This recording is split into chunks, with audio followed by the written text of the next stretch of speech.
Hey everybody, welcome to Seven Greens Homestead. My name is Keisha, and if this is your first time visiting my channel, I welcome you.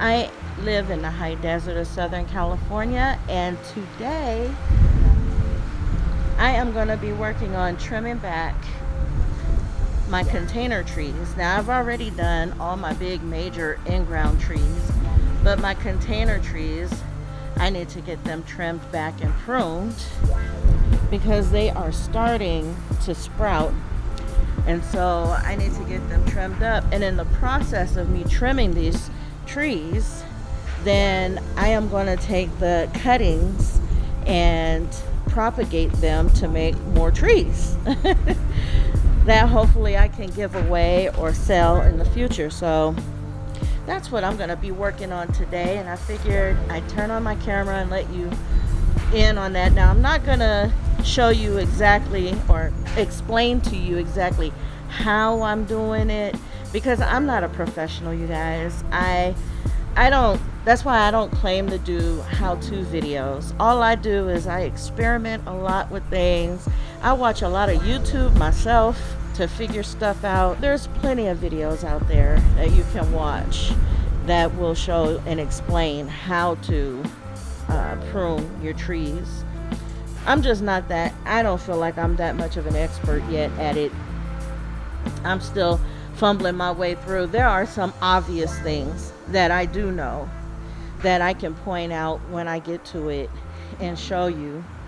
But for the most part, I'm just, going off of information that I've seen online on YouTube myself. So anyways, with that all being said, I wanted to show you guys some stuff that's pretty amazing. So if you recall, I had my chickens out, right? And my chickens was roaming around and eating up everything. And I don't know if you guys remember how this looked, but they had attacked this collard here, and now it's starting to sprout again. And then they also attacked these beets that I have down here, and now you can see that there are leaves sprouting out of them again. They ate all the leaves off of these beets. And so now these beets have leaves that are coming out again. So I wanted to show you that. And then also over here where they ate these collard greens that I have growing, they ate these all down and back. And well, look at, I got leaves sprouting out of here again. So if I can just keep these chickens away, then I should be able to harvest off of these with no problem. And you guys, my peach trees are coming alive and putting on flower buds. And so I'm happy about that. I don't know exactly how many peaches I'm gonna get this year, but I do have to trim this one back a little bit more, just where some of the limbs are crossing and stuff on here.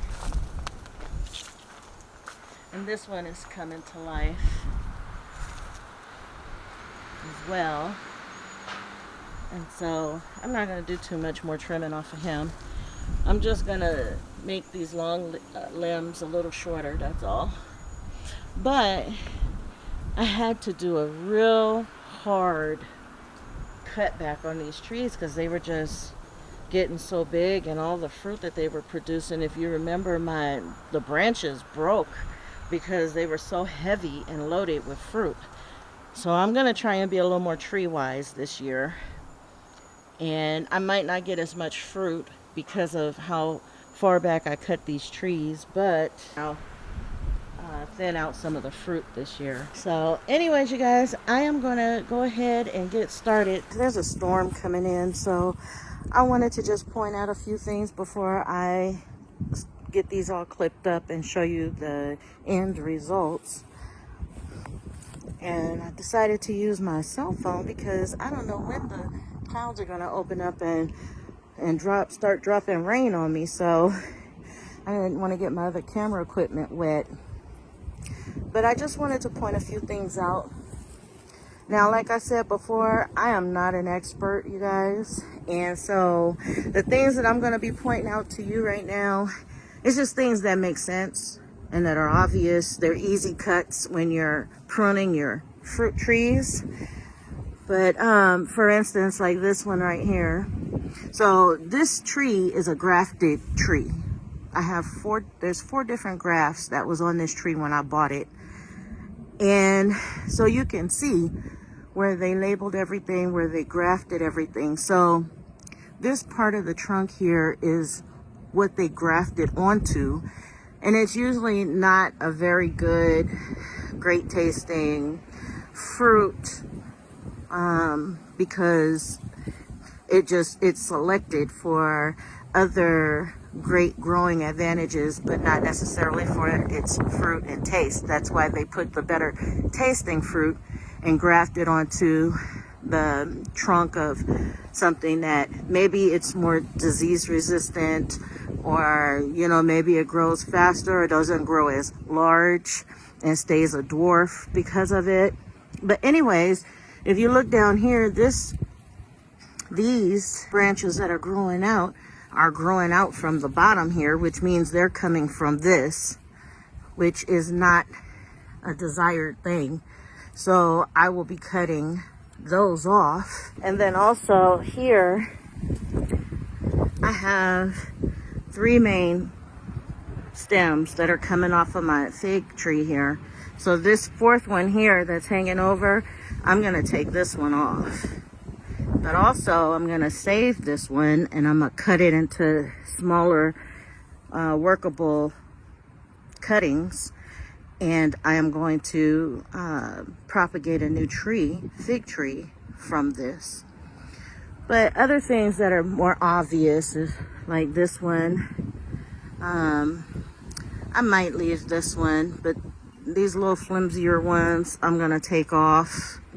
Definitely this one on the inside here is coming out, because it'll be hard to harvest him when it's time. So over here on this apple tree, same thing. At the bottom here, I'm gonna take all these wispy ones off.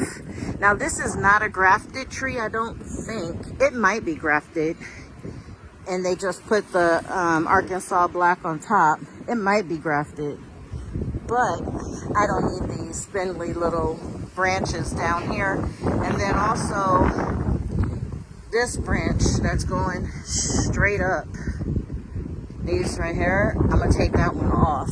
So all I'm gonna be left with is this one, and the way that the branches are going out right there. And so, and I'll probably end up taking off like these ones that are growing back in toward the tree. I'm not needing those on there. And so anyways, and I'll be taking off more than that. It's just, these are the obvious ones that I will be taking off that I'm showing you. And so I wanted to point that out before I get started, since those were pretty obvious of the ones that we definitely need to prune off our trees. Like I said, I'm not an expert, and that's why I'm not going to show you everything that I'm doing or talk through everything, because I don't consider myself as knowledgeable. I'm still learning, and I don't want to mislead or misguide anybody. And then I'll be getting angry comments. Kisha, you caused I did what you did, and my tree did this and that, and I don't want that. So